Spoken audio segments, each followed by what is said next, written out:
All right, everyone. I am excited to introduce my next guest. He has been part of the team that brought us Airplane, Top Secret, Police Squad, Naked Gun, Scary Movie 3, 4, Ruthless People. I could go on and on and on. Also, author of Surely You Can't Be Serious, the true story of Airplane. Please welcome to the show the legendary David Zucker. Thank you. I need to be regarded as a legendary. Legendary, iconic, Yeah, comedic I'm not going to genius. I won't apologize for that. Yeah. I think you've earned it. I think. You would think, although Paramount didn't think I was legendary enough to do Naked Gun 4. So, Well, that's on them. Yeah. What happened? I think, yeah.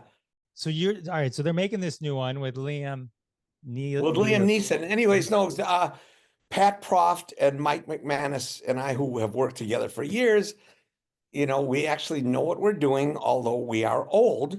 We had the idea, I don't know, 7 years ago to do another Naked Gun. And so we had a great idea to revamp, reboot the franchise with a young star, it would be Leslie Nielsen, Frank Drebin's son. And so we wrote a script, and at first Paramount loved it and everything. And then Seth MacFarlane swooped in, and, he's a, big famous producer and did Family Guy and Ted and all this stuff, and hired a young director, and they hired young writers. So I'm not going to comment anymore on what they've done, but it's obviously, it's not what we would have done. At some point, did you, I guess, assume you lose the rights to it, or it But never we will? never had the rights, 35 years ago, or whenever we made this original Naked Gun deal. It was 1988. You just, in those days, maybe in these days too, you just give away everything. They own the IP for everything, so they can do what they want. If I could go back and say, I would like to have said in 25 years the rights revert to me, or we get to split them, something. But I asked my brother Jerry about this. He doesn't think that they ever would have given up any rights. Hmm. That's I just that's Hollywood. That is my answer to all this, is that's Hollywood. So we repurposed our script, and we're going to raise independent money. you gonna make your own? Yeah, we'll make our own. We repurposed the script. It's called Counterintelligence, spelled with one L and a J. And so we're going, and it's not a LA detective thing like Naked Gun. That was done 35 years ago, and we didn't want to do the same thing. We also didn't want to try to replace Leslie Nielsen, because you can't. There's only one Leslie Nielsen.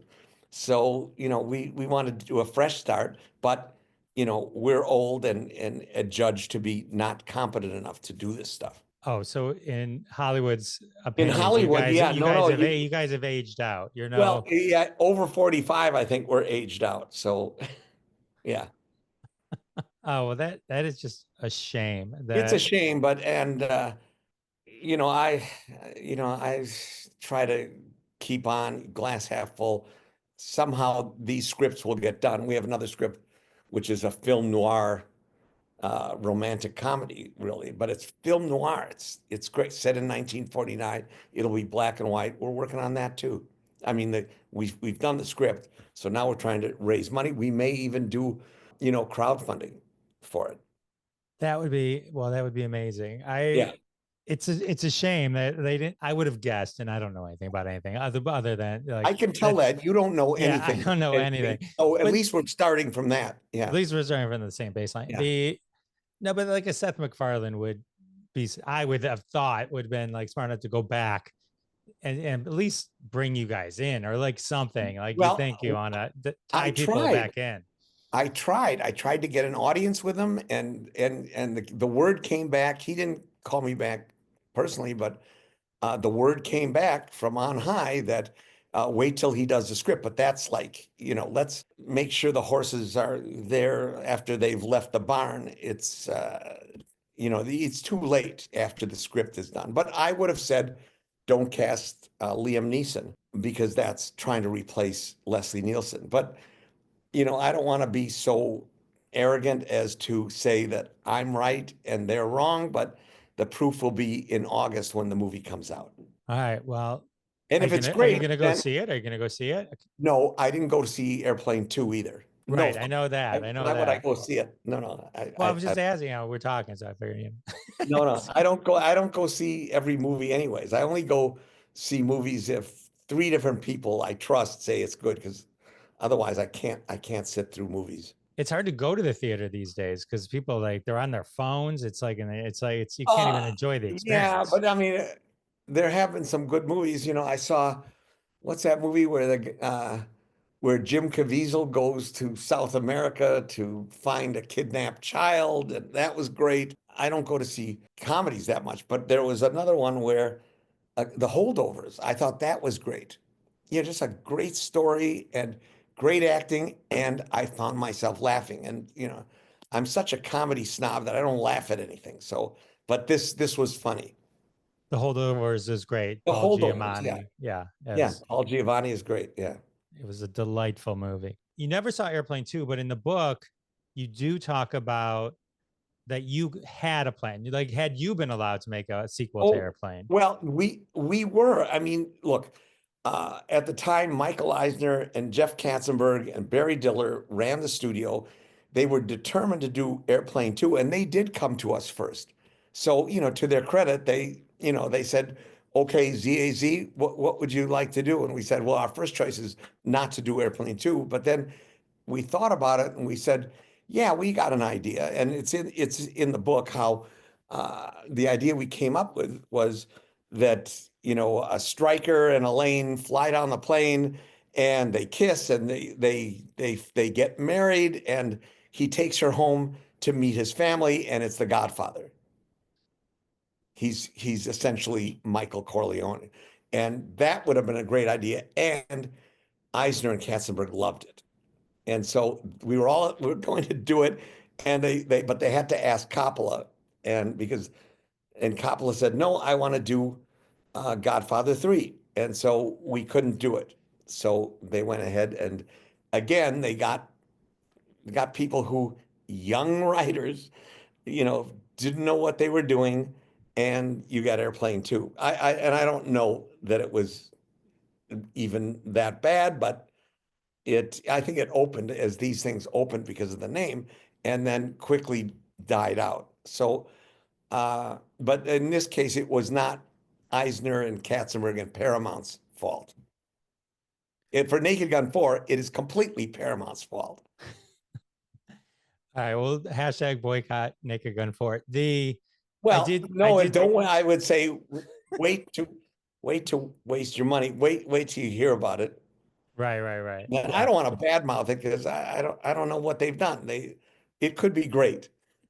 So, but I think there's probably there's a 50-50 chance of it being great, but there's only a 10% chance of that.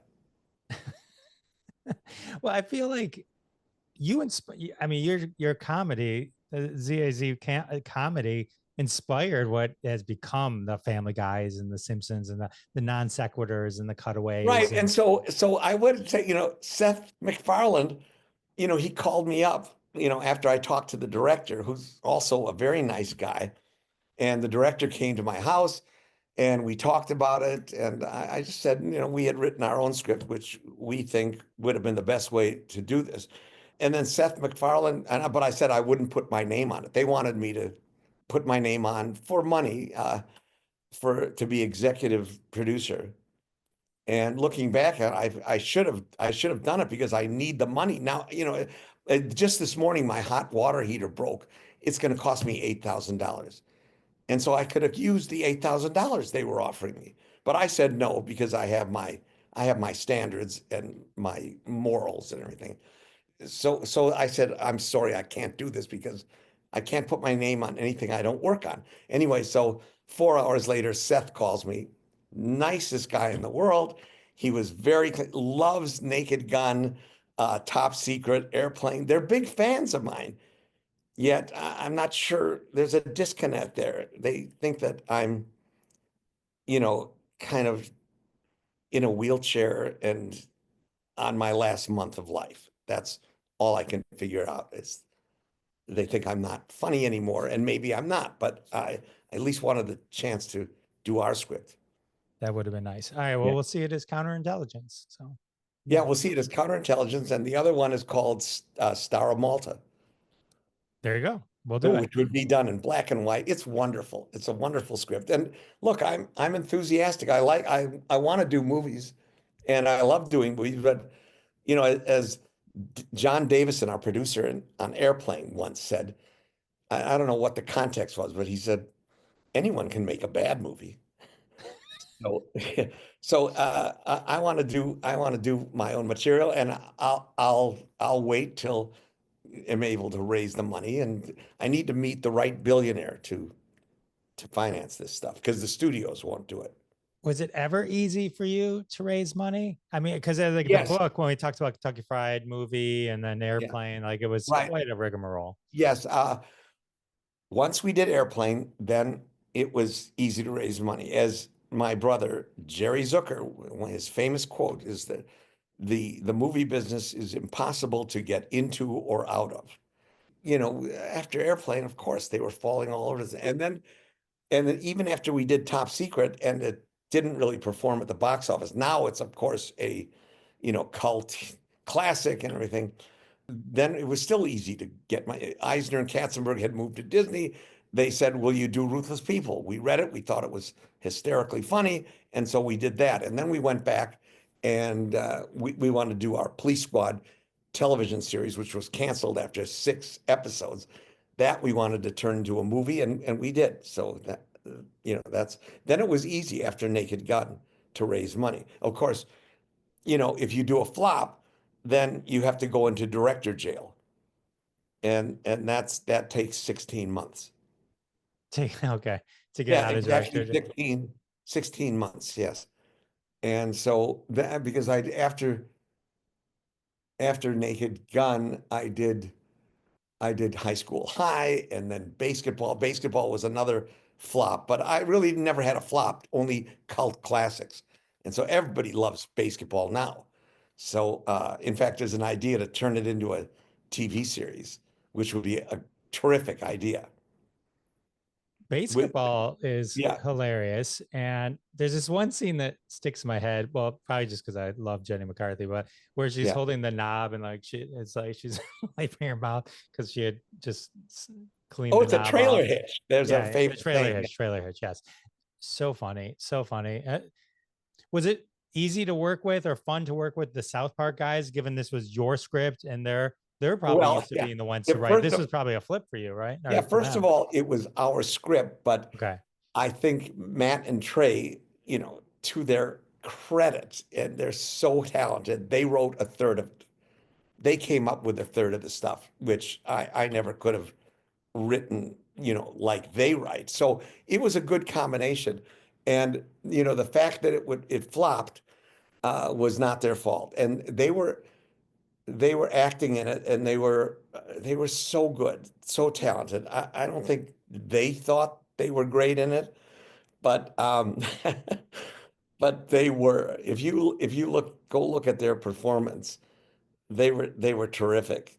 And I know the reasons why the flops I had, which were Top Secret and BASEketball, did not perform. And it's a whole other reason than, I mean, the jokes are fine, but what happened is you have to obey the laws of story and character. And the stories were good in both of them, but we didn't give Val Kilmer a character in the first act. He needed to have a intrinsic psychological problem. And also Matt and Trey did not either. We had they were friends, and then in the second act they kind of went apart and they got back together. We thought that was enough. It wasn't. So it was really on us. And I totally learned from that. Yeah, that's really kind of But that's fascinating. the reason. And everybody says, "Oh, Top Secret's so great," and it is. It probably has the funniest jokes and also the weirdest stuff we've ever done. We have the station leaving the train and all that is weird, and in top, and we had the the underwater fight scene and the scene in the Swedish bookstore, which is completely backward. Just some wonderful things in it. But I think it doesn't matter if you don't have your character, if you don't give your character that really intrinsic problem in the beginning. Would you, if you could go back in time, would you change it knowing it becomes a cult classic? If Or well, no, if I, it's still could have been well, I would trade in a box office hit for cult classic any day.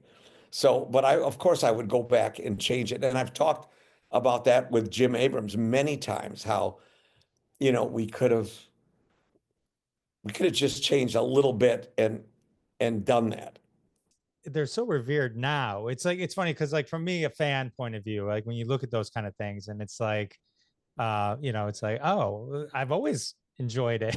I've always liked Right. it. But ultimately, I'm Right. arguing against myself, but Yeah. uh, in Top Secret, as good as it was, at the end of the movie, you walk up the aisle of the theater and you didn't have the feeling that we won. It was like Alex Karras read a book, and maybe these are too old of references to talk about, but during the Lombardi years, the Lions would always play the Packers, and Alex Karras said, and we were just beating the crap out of the Packers up and down the field, but we looked up at the scoreboard at the end of the game and we lost. And I just think about that analogy, and that's Top Secret. Right. Well, your point of view would be completely different than mine in the sense that I said there, I love it. And now you're in Right. jail for 16 months. You know Oh what I mean? yeah, I had to Right. be in jail. But I Right. actually not from Top Secret, because Well, basketball, but yeah. Airplane was so overwhelming. For BASEketball, I was in jail for 16 months. Oh man. But then I did the scary movies. I directed Scary Movie 3 and 4, which were huge hits. So Right. So, right. Keenan Ivory Wayans, Matt and Trey, like you inspired. I mean, that was the interesting thing about one of the interesting threads throughout the book was just Peter Farley, like all the yeah, quotes of the they people that you all inspired. yeah, evidently, and but looking at actually the Wayans, I can see how they were inspired. I don't see how much, and Matt and Trey say South Park is inspired, or they were inspired by Airplane, but I don't see it in South Park. South Park is amazing, and the Wayans did more of that spoof kind of thing, and they did a great job of it. The first Scary Movie was great, and I thought they did a terrific job. And who else did we mention? Oh yeah, the Farrellys, great, great work. How did you end up taking over the Scary Movie franchise? Well, I was deep in jail for a basketball, I guess. I had done and my partner at the time, Gil Netter, we had a Zucker Netter Productions. We had an office in Santa Monica. He somehow got, and there was going to be a strike. So he got me this Ashton Kutcher movie called My Boss's Daughter. So I worked for Bob Weinstein for a movie. And, the movie wasn't that great, but Weinstein called me and said, Zucker, you're a better director than your material. So I think he kind of wrote it down. So when somehow he wasn't able to make a deal with the Wayans for Scary Movie 3, so he called me and he said, would you like to do Scary Movie 3? And the deal was great. And so I said, is there a script? He said, yes, there's a script. And it was some terrible script that they had. So we got Pat Proft and Craig Mazin together, and we wrote a completely new script based on Signs in the Ring. Because you were able to rewrite it, was it? We didn't rewrite it. We started from I'm scratch. sorry, because you were able to Yeah. write it from scratch, was it then you didn't? It wasn't weird, or like to take over like the franchise, like Not, someone else's thing. not at all. No, Okay. the Wayans were doing spoof, and spoof is, although they didn't do it the way we did it. First of all, they did it R-rated, which was great for them. They're very talented, but I do PG-13. So I think we broadened the audience. Well, probably got a lot more white people involved. But yeah, we did a PG-13. And it just worked. It just worked great because the combination of Craig Mazin and Pat Proft was wonderful, and we had Bob Weiss who produced the Naked Guns with me, or for me, did the producing for the scary movies. And of course, we had to deal with Bob Weinstein, who I grew to love, but it was a little bit contentious for a while, and but we got it done. And I'm still friends with Bob. You mentioned Jim Abrams. I know he just passed away. There, so sorry. I know you guys go back forever. Oh, we go back, yeah, to early high school, and we had a long partnership, and we just developed this humor together. And but Jim he had leukemia about 25 years ago, and so but they were able to cure him with a blood bone marrow transplants. But after decades, the side effects were that his lungs were affected, and he really went downhill in the last year. They didn't even think he would last till the publication of the book, which was, a year ago, October. Oh wow! So all right, so he got But he you got guys. to see that, yeah. And the book was very important to him because, he always said this is a legacy, and he wanted his kids to really understand, because my kids didn't really know the story. And our ex-wives didn't know the story, so we really needed to put that out there. It was right. And then the three of you, did you guys have you done a lot together recently, or even No, just no, as friends? I mean, but like, would this no. book like like a really good kind of capper then Yeah, for well, the pizzazz? We hadn't collaborated since Naked Gun the first Naked Gun in '88. I did the other two myself, and but then this book came along a couple of years ago, and it really gave us a chance to get back together and collaborate on one last project, and it kind of proved to me, how what a great partnership it was, and how we needed all three of us. There was not one guy. It was so equal. Yeah. Yeah, I love the stories, and I do want to say, just to tie back to Naked Gun 4. I saw on your Instagram, you said Jerry and I are about Jim's passing. Jerry Yeah. and I are heartbroken, but at least Jim won't have to see Naked Gun 4. Yeah. Right. No, it's like, and the other thing that I don't know if Jim taught us this, but Jim's main thing in life was not to take anything seriously. So I think Jim would have appreciated that quote. He could shrug things like this off, and he would just shake his head just like I am and say, that's Hollywood. And and not to be bitter about it. Of course, I'm bitter about it, but I try to channel Jim and shrug it off and say that's just stupid Hollywood stuff. uh, so in the book, when you talk about the three of you guys working together, love the book, by the way. It was like I felt like I knew some things, and then there was just so much Oh that yeah, I there's so much that people don't know, and it makes a great Christmas gift. Just go to theairplanebook.com or Amazon, and it's not very expensive.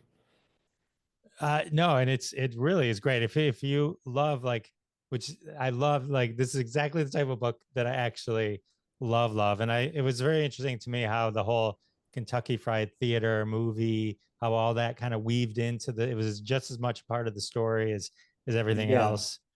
But the one thing when you talk about the three of you guys was the fighting to get credit, because it had never been done before, for all yeah. three of you as directors for the film Airplane.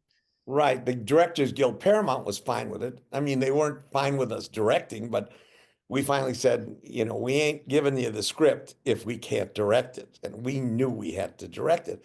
So, but then the main problem was the GGA said, no, we're not giving a three-man director credit. So we kept having meetings and everything. And so one of the stories we tell in the book is how we weren't sure what to do, because no way we're just going to choose one of us as the director.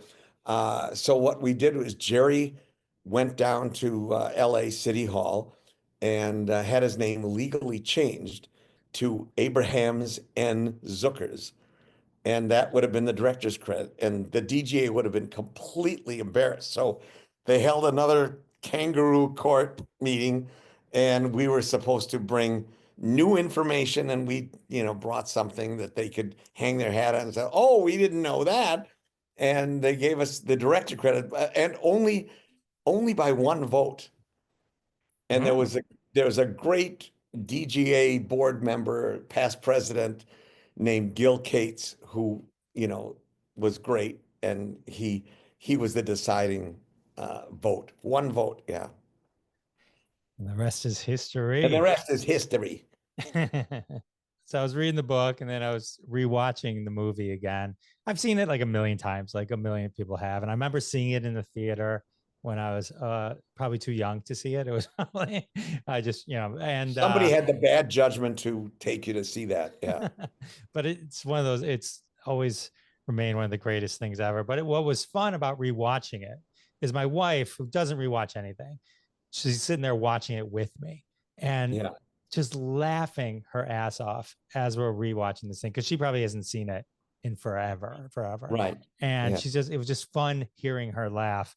The one thing that I don't know how I never caught was Peter Graves at the very beginning standing in front of the whacking materials Yeah. sign. Yeah. I never saw that sign. I'm watching this one time and I was Yeah. like, how did I It's not right see there, it? but yeah. So The, funny. the other thing that people don't see is when the airplane, breaks through the big glass window of the terminal and everybody runs away in panic, a woman throws up her baby. It's actually in there. Yeah, I think we show a still picture of it in the book and circle it so you see it. I read that in the book. Now I got to go back and Go back. rewatch Well, I and think, try and yeah, find we'll it. see it again and again, and Paramount will make more money. Bless them. Plus that. But Paramount, it is Paramount was completely cooperative in, getting us stills and everything. They were great. It's just the people who are in charge of the movie business who think Right. I'm dead. Yes. The great thing about the book was that the stills that you would pull out and you would reference the movie. It was, I don't know, as I was going through the book, I was just like, I don't know, just each one of those that just came back alive in my head. I mean, it was just, they were such the perfect images and captions to like fully kind of replay that moment in my head. And everything is so funny. And Love the book. Love the book. thank you. And we were able to get a lot of stills, or at least enough, from Zero Hour, which Airplane is based on. It And yes, and the one thing I got from the book was that your use of the exclamation mark, was from Zero Hour. but I don't think I really realized it was in everything until Yeah. I read that, and I'm like, oh yeah, it is everywhere. It's everywhere. We couldn't stop. I don't think it was a Naked Gun, but it was in Top Secret There was a Detroit joke in Airplane. I'm going to say didn't age well. and No, in Kentucky and all through Kentucky Fried Movie. Yeah. It's always Detroit. Yeah. I'll have to admit, I started rewatching Kentucky Fried Movie, but I couldn't get through the whole thing because it's my family was always around. Oh yeah, it's full of naked stuff, and yeah. My wife walks right in on the full porno spoof. Yeah. And she's like, what are you watching? And it was just like, no matter how hard I Catholic. tried. You're caught. Yeah, Catholic high school girls in trouble. Well, I showed my son Charles Airplane when he was 2 years old. He was able to talk, but he said his favorite part was the boobies. Oh, before I forget, we were talking about BASEketball earlier. Yeah. Kaelin. I was interviewing Kaelin, and he couldn't say enough nice things about you. He said like his wedding was at your house. Yeah, I know. Yeah. Kato and I have been friends for, I don't know, for 30 years, something like that, because he knew my wife's sister, and we just stayed friends. And also he's from Wisconsin, and we Right. both share OJ. So yeah. Right. Yeah. It's like so crazy. Yeah. So John Landis, Yes. Kentucky Fried Movie. you learned a lot from John Landis and the script Yeah. writing process from him. That was And directing. We learned a lot from Landis. Yeah. once you got the money, and then he's like, "Oh, I'll direct it. I'll help you with the script. I'll help you, I guess, in a way, tell you what a script is." Yeah. Well, we we originally had the idea for Airplane, and we sat down. We wanted to write a script, and so, but we didn't know how to do it or any the first thing. So we called John Landis, and so he came to see our show, and we agreed to have lunch next day at Hamburger Hamlet. And so then and this is in the book, we tell the story. We said, we want to do a movie. And he said, well, first you need a script. And we said, yes, we know that, but what does one look like? That's how complete novices we were. And so he went back to his car and got a script out of his trunk, which was American Werewolf in London, which was, years away from ever being shot. And so we use that to figure out what form to use, the slug lines and dialogue and everything. And then Landis was going to direct the first version of Airplane, but it was a very crude version of Airplane, although it was based on Zero Hour. We had Beaver Cleaver flying down the plane. We didn't know what we were doing. So, and we couldn't raise any money for it. So we gave that up. In fact, we had cast ourselves out of the show, out of our Kentucky Fried Theater show, and we called the new show My Nose, just so our weekly listing in the LA Times would read, My Nose runs continuously. So we invited Landis to come and see that, and he said, yeah, it's impossible to raise money, but why don't you do a lower budget movie based on your show? It was completely Landis's idea to do Kentucky Fried Movie. So and we said, yeah, great. And Landis said, yeah, I'll direct it, which is fine. And that we were able to raise money for.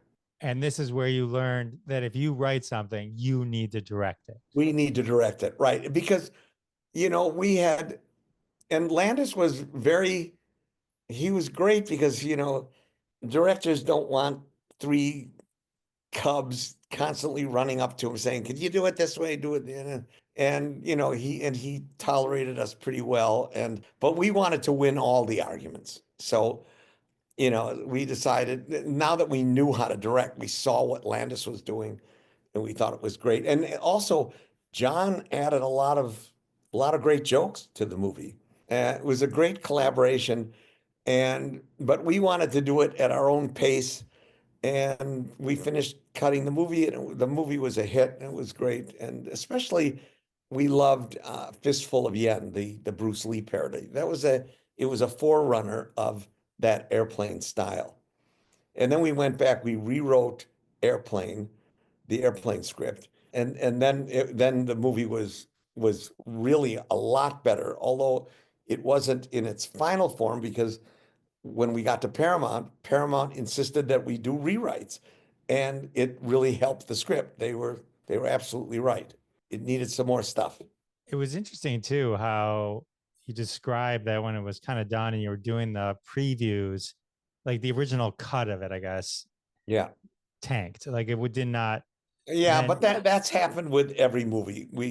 The first cut, and we thought it was great, but when we actually played it, and it was for a very tough audience, it was for all the Paramount executives. They all saw it, and the first half was okay. The second half was kind of silent. Only one guy laughed, and we had to go back and recut the picture to that one guy, to one guy's laugh.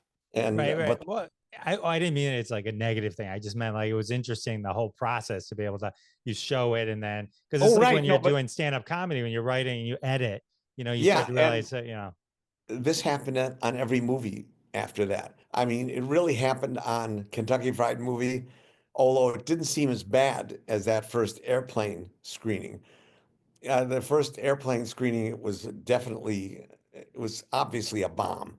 And so one executive, Don Simpson, as he leaves the theater, he passed us. He said, that was interesting. But Katzenberg had faith in us.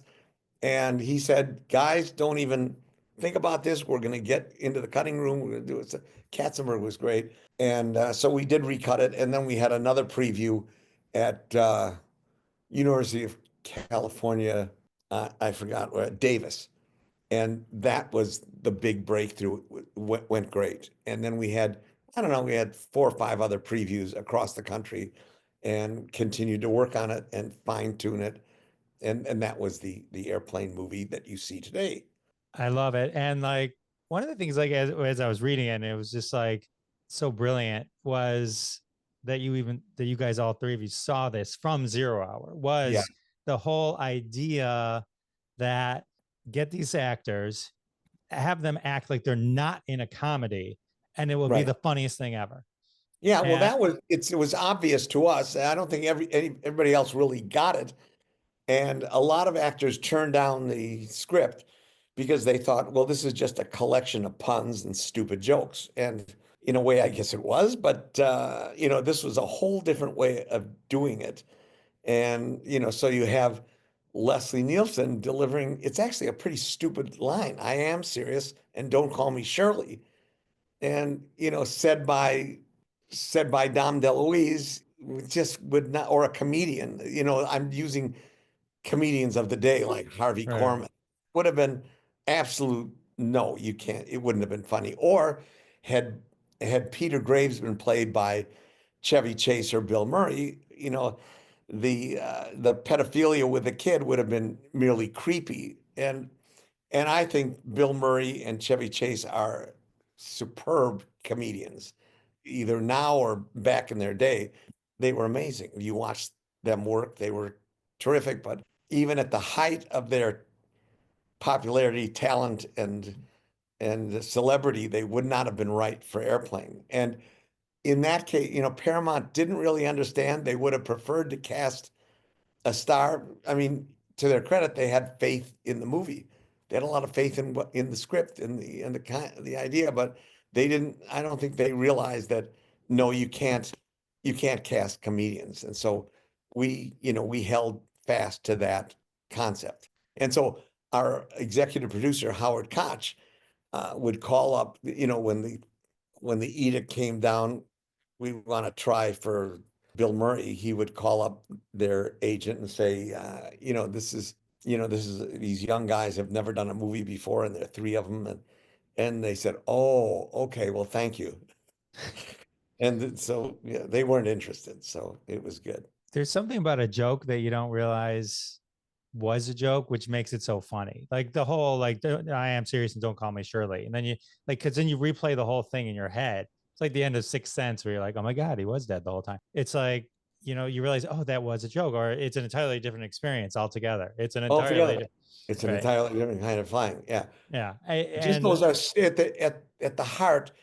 They're really stupid. And then if you watch, all over YouTube, and Jim always would call me or email me these things with teenagers or 20 somethings watching Airplane for the first time. And they're laughing all through it, and they've never seen it, and they keep saying, this is so stupid. And but I think that's what makes it still fresh. yeah, and like I said, like I just rewatched it and I laughed my ass off just as much as because once you Yeah. know the joke's being set up, there's kind of a joy in watching those jokes being set up, knowing that the punchline's coming. It's just Exactly. You know what's coming. Yeah. I loved it, loved it. So the Cream Abdul Jabbar, Yeah. that's I mean that's such a great scene, especially when they're dragging him off and he's wearing the shorts, the Laker Yeah. shorts. Beverly, June Cleaver. Yeah. It's so Trying to amazing. translate the jive talk. Yeah. Joyce Bulifant and that whole scene. I know you did Lloyd Schwartz. I know that in the book you talk about you did Big John, Little John, and she was Right. the mom on that. And then just that scene in itself, it's like it's one of those things where I feel like that whole scene's there, and then later they're not even there anymore. No, it's just Yeah, that's we're done. We're done with them. yeah, Well, we have a concept that we have in our 15 rules, which is that didn't happen. And so when he says they're on instruments and they're all in the cockpit playing instruments, and then the next time we're in the cockpit, everything's disappeared. And we do the same thing in Naked Gun when Leslie and George are eating pistachio nuts, and they're talking about the stakeout, and their lips are turning pink. And then in the next scene, when Leslie is in Ricardo Montalban's lair, it's all disappeared. So Right, right. Well, the other that didn't. funny, really funny part about that is when he goes to open the door, and Oh to yeah, and the piles piled with nuts. So another stupid joke. Yeah, so funny. but I think in the context of it's a serious detective story, and the actors are serious, so that's what makes the jokes play better. Yeah, oh, yeah, yeah. I love Police Squad. Like I remember watching Police Squad, and I know it's like one of those things. I had like a TV class at the time, and like it was like, it gets canceled, and it was canceled because it was just too intelligent. You actually had to watch the show. Well, that's the famous quote from Tony Thermopoulos, who was the head of ABC. And, we never blamed him for that. It was, people were used to, watching a family, having a laugh track. That was before they did comedies regularly without laugh tracks. And he had us in for a meeting and he said, guys, can you put a laugh track on it? And we just had to say no because we can't, it's not supposed to be funny. If you could believe that. We can't acknowledge that it's trying to be funny. Yeah. In this quote that I found where he said that, were you guys relieved? It's kind of implied that some people were relieved that the show had been canceled just because it Well, may have been too hard to keep doing. yeah, here, I think when we got into it, we didn't realize how much work it would be. And plus, when we weren't there to direct it, it lost some, and to write every episode. In the pilot, Jim and Jerry and I wrote it and directed it, and it was, 100% or hitting at least 95%. And then, but to do a weekly TV show, we it had to be every week. It was just, we couldn't maintain the quality with the writing and the directing. It was too much stuff to keep up the quality, we thought. But however, all I hear is that Police Squad is great. All 6 episodes are great. So fine. It's like Top Secret is great. Right. It Yep. was, well, I mean, you had Rex Hamilton as Abraham Yeah, Lincoln. Rex Hamilton is Abraham Lincoln. Yeah. I read And then this he's is never seen again. Yeah. right, right. He's only in the And then opening. and then the guest tonight's guest star and the whoever it is killed off in the credits. Was there one with John Belushi Yes, filmed? there was one with John Belushi when tonight's guest star, John Belushi, and he's, sinking in a pool with, can't breathe with bricks for weights and stuff. So And then that didn't air because he he actually died died. Yeah. a month or so later. Yeah. Got it. Yeah, that was funny how you had Florence Henderson and Lauren Green and Robert. Yeah, a lot of really great things. So yeah, love Police Squad. So all right, so now then, so making the movies probably is a little not easier, but like I mean, you're not doing it every week, a whole different thing. So Right. And so with any movies, as I always said with Jim, we handcrafted everything. It wasn't an assembly line. It wasn't, I mean, how Larry David and Jerry Seinfeld were able to do Seinfeld and keep up the quality for, I don't know, what was it, 8 or 9 years? mhm. It's one reason why I'll never try to do a sitcom. I could never top that. That thing was brilliant. And now I know not to go out of my comfort zone. Those guys and Larry David, then he does Curb Your Enthusiasm. That's great. I have a crazy house here, and everybody says, "Oh, you should do a sitcom or a reality show out of your house." And no, I can't do that. uh, so was Leslie the first choice for Frank Drebin for Police Squad, or were you trying to get No, Robert he Stack? actually wasn't. We went to Robert Stack first. Very few people know that. I don't know. Do we say that in the book? No, I think I did a little research. I Oh, found okay. That only your audience is going to know because, but I mean, look, everything works out for the best. It's we just thought we just loved Robert Stack, and we thought he was the most humorless person on the planet. I mean, it as his persona. In real life, he was a great guy. He was full of fun stories. Wonderful, wonderful man. But we thought that he just made us laugh. But also Leslie made us laugh. It was 6 of 1, but Stack was not available as it turned out. So we went to Leslie. Worked out. Worked out. I It mean, worked out. It worked out, Leslie, and then everybody, now Leslie Nielsen is a genius. So yeah.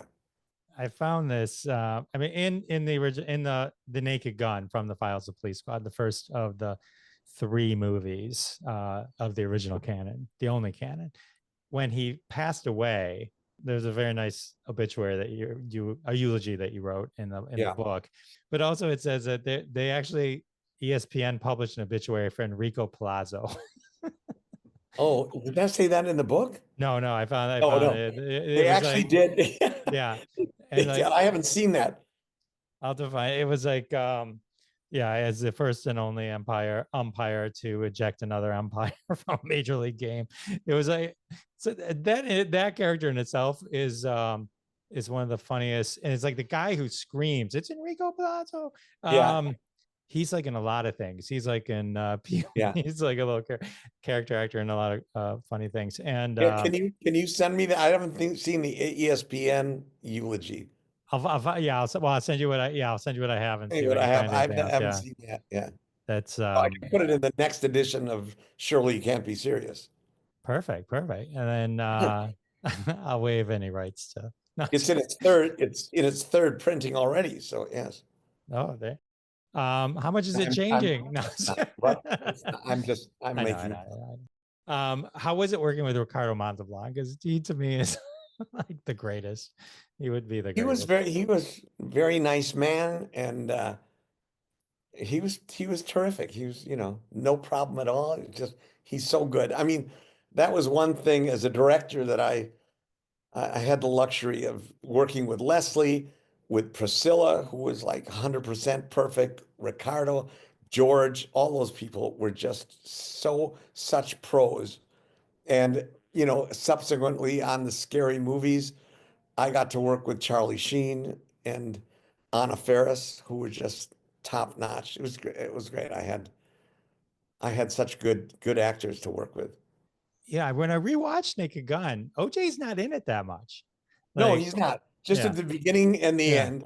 And we kind of use him as the punching bag. So as what we call the punching bag. Yeah. right. I just for some Like it reason, was in Naked Gun 2.5, it was Barbara Bush was the punching bag. So, and it's the ending kicker, which we call it was with Barbara Bush. That always works. always work. Steven Stucker. Like that's my wife says that's her favorite. The pterodactyl and the brooch line. Right. Yeah. We did those lines on stage in Kentucky Fried Theater. And somebody said, "What can you make out of this?" And he said, "Well, I can make a brooch or a hat or yeah, a hat." Yeah, he did that stuff. And there were some also other lines from the show, when Leslie in Naked Gun does the maybe this will refresh your memory. That whole thing we did on stage. Oh, with passing the Yeah, $20 back passing and the forth. dollar back. Yeah. I love that's one of the characters from Police Squad, the shoe shine guy, the shoe shine Johnny guy the shoe shine guy, yeah. who just knows everything, and then Yeah, we couldn't find a place for him in Naked Gun, but that was just in Police Squad. right. Right, the TV show. He was in the TV show, He right? was in And the then TV show, yeah. yeah, it's such a But funny but thing. Al, the cop was too tall to be in frame, that was in the Police Squad and in Naked Gun. Right. Oh, you got something on your face, other side. Yeah, other side, and then exactly as it was in the TV. I love that joke, so we It's a great, kept it. it's a great joke. It's a Yeah. great joke. Oh man, so much. I mean, I could keep you for hours, but I know I appreciate you spending this amount of time with me and sharing all these great stories. Oh, sure. Just No, I have time because no Hollywood studio, will give me a job. So I'm pretty much out of work until I can find the financing to do my scripts. Well, let's spend the rest of the time putting together a GoFundMe, and we'll do all that. That's right. We'll do the GoFundMe. That's coming soon, and I'm working on it. With Ruthless People, did you have a lot of say in the soundtrack? Did you? Because there's a lot of big names in that soundtrack. Yeah, well, what we did, the studio hired Walter Yetnikoff. You probably heard of him. He died a few years ago. And he got Mick Jagger and Billy Joel and all those people to do the soundtrack. It's the only Billy Joel song I have a minor issue with. It's a great song, Modern Woman, but the fact that he says, and after 1986, it dates the song. You know, you never think like Piano Man's from the 70s. When you hear it, it's a great song. Yeah. But like for some reason, when he says the date in it, it's like, oh, yeah. Whenever they say the date in anything, yeah. Yeah. But none of those songs ever became hits.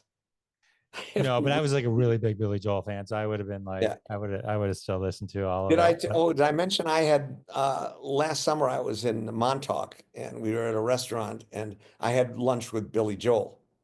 Oh, that's awesome. Well, I mean, Billy Joel didn't know about it, but he was at the next table. He was the very next table, and so we were getting seated, and I looked right at him, and I knew that my eyes were saying, "You're Billy Joel, aren't you?" And his eyes said, "Get the fuck away from me." Well, that's because he didn't know who you were. If he knew who you were, he probably would have. But and I was trying to think, should I have told him who I was? Because you never know. I didn't want to risk saying I'm David Zucker. I directed Airplane, Naked Gun, to all these things, and he could have said, "Yeah, so what?" And so then I would wish that I had a video of that. I think my guess would be like Billy, because I find Billy Joel to be pretty hilarious when he kind of riffs and stuff. I bet he's a huge fan. I bet. You never know. When he hears this, he's gonna go, "I was having lunch with David Zucker and didn't even know it." Yeah, because I heard he's a fan of your podcast, so he's going to see that. No, I absolutely. If I ever see him again, I'm going to definitely mention that. You should. He's going to say, "Oh, you should have said something." Yeah. I'm starstruck. I just, I was once in line buying a drill bit at Sears Roebuck, and right ahead of me was Harrison Ford. So I introduced myself, and he was happy to meet me. And I said, "So I don't need your autograph or anything." So he was happy about that. I was at a Shiva, and I'm standing there, and Sam Raimi is standing right next to me. Oh. But it's a Shiva. For those who don't know what that is, that's when someone dies. Somebody died. Like, right. Well, I know but like if somebody, it's like did I get that one right? Yes. It's like a wake or something. Someone dies, so we're all there because someone passed away.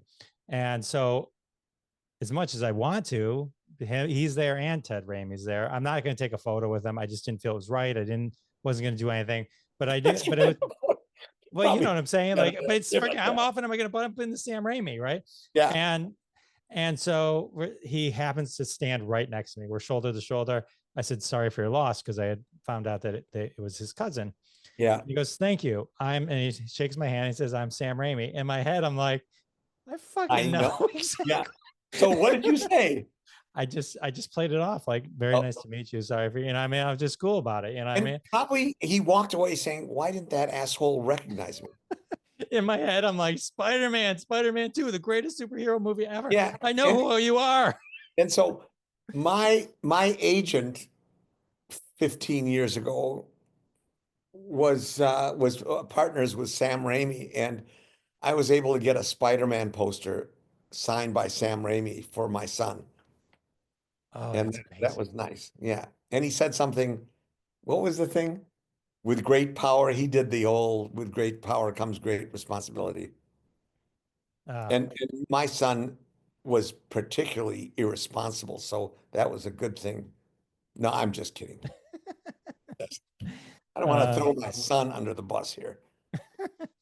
One last funny thing that I thought was kind of in the book is Rex Reed's. I don't know if you ever bumped into Rex Reed after this, but you put his review of Kentucky Fried Movie in the book. and he was not a fan. But what was interesting was he said tries to be a mix of SNL and Harvard Lampoon, and where I would, from reading the book, I would have been like, that would have been the most grating line, because Lauren Michaels went and saw Kentucky Fried Yes, Theater, and right. then It before Saturday Night Live. inspired. Yeah, it inspired Lorne Michaels, which I think is great. And we contacted Lorne Michaels for something or other, and he said, "Are those guys mad at me?" Because he he thought he stole the idea, but he did fine. It was whatever. We didn't want to do a television show. I mean, at one point we thought we had the idea, but our agent said, no, that's a bad idea. Doing a variety show with a sketch group and musical acts. And we pitched the anyways, we learned not to listen to agents. Right. Well, John Landis told you that, right? Told us Yeah, that. John Landis said, and then he tells us hilarious story about agents in the book. So Everyone definitely should get the book. I mean, it's like, if you're a fan of comedy, of anything, history, pop culture, this book is Surely You Can't Be Serious is amazing. And David did not pay me anything to say it specifically. He didn't even know I was going to read the book. But like, I I loved it. I loved it. It was oh, just, thank you. Good. I'm yeah. glad you liked it. Thank you so much for spending time with me, Sure, this was fun. sharing your stories. It was so Oh, appreciated. yes, there's probably enough stories for another book, so which I'll do. Keep them coming. Keep them coming. Yeah. Thank you. Thank you. Okay, thanks.